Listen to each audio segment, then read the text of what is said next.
দিন ক্যাম্পাসে আসছিস, আমি ক্লাস করছি নিয়মিত, সেই জায়গায় আমাকে হুট করে আটকে বলতেছে আমি নাকি দোষর ছিলাম ছাত্রলীগের, আমি নাকি ইয়ে করতেছি, ঝামেলা করতেছি, ওকে নাকি আমি মারছি। হ্যাঁ, আমি অবশ্যই উপস্থিত ছিলাম, এরকম অনেকে বসেছে যারা আন্দোলন করেছে এবং বলতে করছে, ঠিক কিনা?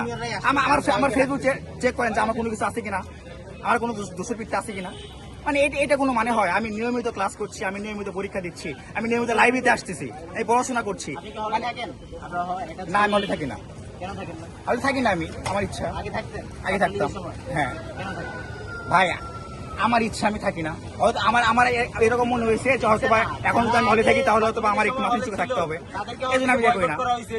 ভাই বয়কট করা ভাই, আচ্ছা থাকতে পারি না আর থাকা যায় না। আপনার হলটার নামটা পরিচয় বলুন। মুক্তিযোদ্ধা জিয়াউর রহমান নাম পরিচয় না।